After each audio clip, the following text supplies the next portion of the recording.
Days Gone. Critics were like, do we really need another zombie apocalypse game? And fans were like, yes, Karen, we absolutely do. Sure, Days Gone has your typical zombies, sorry, freakers, and a guy named Deacon St. John who is like a biker dad on a mission to save the world. But here's the thing, critics weren't feeling it. They said it was repetitive, buggy, and derivative, kind of like reheated leftovers for dinner. But players? They were into it.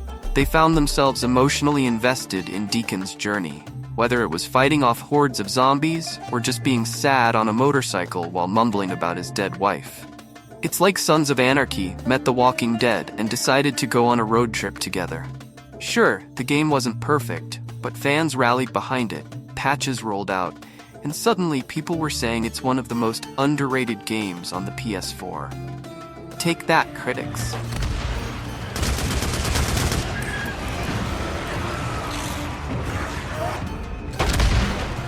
Death Stranding. So, Hideo Kojima, the mastermind behind the Metal Gear series, dropped Death Stranding and everyone was like, what is this? A FedEx simulator? Critics couldn't figure it out. You're basically a glorified postman lugging Amazon Prime packages across a desolate landscape while occasionally fighting off ghostly figures. Sounds exciting, right? Critics thought it was more boring than a DMV visit. But oh boy, the fans were a different breed. They dug it. In fact, they delivered the love like Norman Reedus delivers packages. They got super into the themes of human connection, isolation, and rebuilding society. It's basically a 40-hour metaphor for LinkedIn in a post-apocalyptic world. If you've ever felt like your soul has been chewed up by Zoom calls and corporate jargon, this game's oddly calming vibe probably spoke to you on a deep level.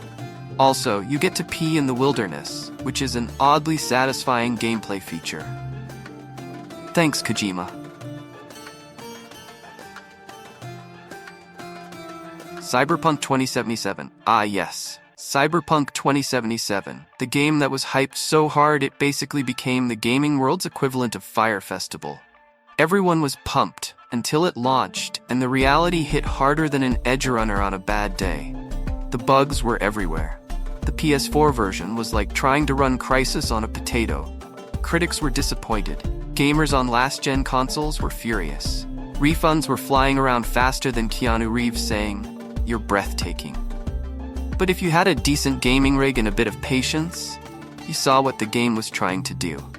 Fans who weren't crippled by bugs appreciated the world building, the deep storylines, and the sheer scale of Night City.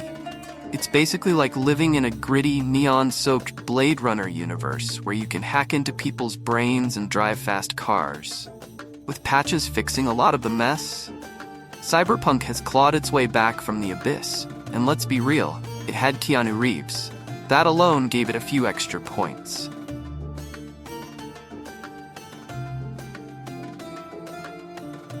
Ghost Recon Breakpoint. When Ghost Recon Breakpoint launched, critics were not holding back. They cited technical issues, a lack of originality, and the feeling that it was just a glorified DLC for Wildlands. They said it was more predictable than a rom-com plot twist, and let's be real, some reviews made it sound like they'd rather watch paint dry. But fans, they weren't ready to write it off. They reveled in the open-world chaos, the tactical gameplay, and the freedom to approach missions however they wanted. Sure, the bugs were there, and sometimes you'd see a soldier doing the Macarena while getting shot at, but that didn't stop the hardcore fans from diving in. For them, it was about the camaraderie, the thrill of tactical operations, and taking down enemies with friends. It's like playing Call of Duty while also being allowed to have fun. What a concept. The game found its footing over time, earning a dedicated player base who embraced the wild ride despite its flaws. It can actually be quite immersive, and not a bad game. Outriders. Here's a game that dropped with so many server issues, you'd think it was trying to stream Game of Thrones on dial-up. Outriders had the kind of launch that makes you question the universe, and critics were quick to point out that, yeah, maybe this wasn't it. They complained about bugs, server crashes, and the repetitive mission structure. It was like they were expecting The Witcher 3 with guns and got Destiny Light instead. But the people who stuck around, they found something special. Fans praised the fast-paced, chaotic combat and the satisfying power fantasy of blasting through enemies with abilities that would make even Iron Man jealous. Once the servers stabilized and the developers rolled out fixes, Outriders became a beloved looter shooter for the fans who wanted something a little different. Think Diablo, but with more explosions and less medieval nonsense. Necromunda, hired gun Warhammer 40k fans, where you at? This game dropped and was met with a collective shrug by critics, who called it a mess of bugs and unpolished ideas. They said it felt rushed, like the devs threw it together the night before it was due. Kind of like every essay you've ever written. But hardcore fans of the Warhammer universe jumped in headfirst. They weren't looking for perfection. They were looking for adrenaline-fueled first-person shooting set in the grim darkness of the 41st millennium, and they got it. Between the grappling hooks, gory takedowns, and a cybernetic dog companion, what's not to love? For the Warhammer faithful, this was like junk food. Messy, chaotic, and a little too much, but oh so satisfying. The Medium. Here's one for the horror buffs. The Medium is a psychological horror game where you explore two realities at the same time. One regular and one that's, let's say, slightly more nightmarish. Critics thought it was all style, no substance, with a slow pace and puzzles so easy they made Blue's Clues look hard. Fans, however, adored the vibe. It's like Silent Hill met Stranger Things and threw in a dash of existential dread. The haunting dual reality mechanic and eerie atmosphere were enough to make horror fans fall in love. Sure, the puzzles aren't going to melt your brain, but the game's creepy narrative and visuals left an impact. Fans didn't need every puzzle to be a Rubik's Cube from hell. They were too busy being creeped out by the dark, twisted story. Terminator Resistance Enhanced. Terminator games have a rough history. Let's be real, most of them have been not great.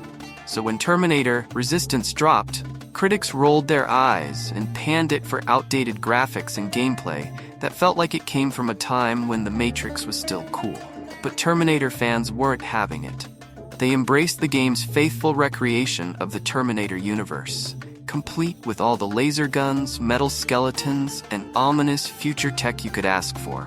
It's not about the graphics, man. It's about fighting Skynet.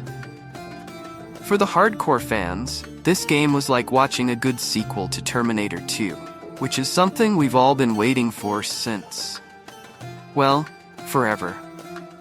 Biomutant. Critics were harsh on Biomutant for being a bit of a hot mess at launch. They said it was overly ambitious, but didn't quite stick the landing, like trying to do a triple backflip and landing flat on your face. But that didn't stop fans from diving into its vibrant post-apocalyptic world, filled with mutated animals, kung fu combat, and endless customization. Fans loved the game's creativity. You could mutate your character to be anything from a fuzzy ninja to a giant Hulk with bat wings. It was like Fallout meets Kung Fu Panda on acid. Sure, it had bugs and the story might have been a little meh, but the sheer freedom of exploration and the quirky charm made it a sleeper hit for those who stuck with it.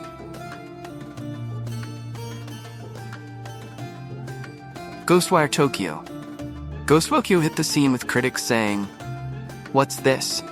A walking simulator with some ghost hunting thrown in?" It was a mixed bag for many, with some reviewers finding the story confusing and the gameplay lacking in depth, like trying to play chess against a toddler, frustrating and mostly nonsensical. But fans? Oh boy, they were enchanted by the mesmerizing visuals and unique atmosphere.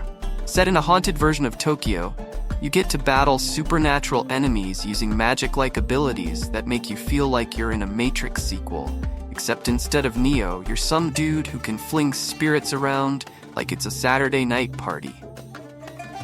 The game's stunning neon-lit streets and eerie vibe created a spell-binding experience. For those who appreciate a good ghost story wrapped in beautiful art, Ghostwire Tokyo was like finding a hidden treasure in the attic. Quirky, unexpected, and oh so fun to explore. There you have it. 10 games that critics slammed, but fans stood up and said, actually we like this. And who can blame them? Sometimes you just want a game that speaks to your soul, even if it's a glitchy, zombie-filled, bug-infested mess.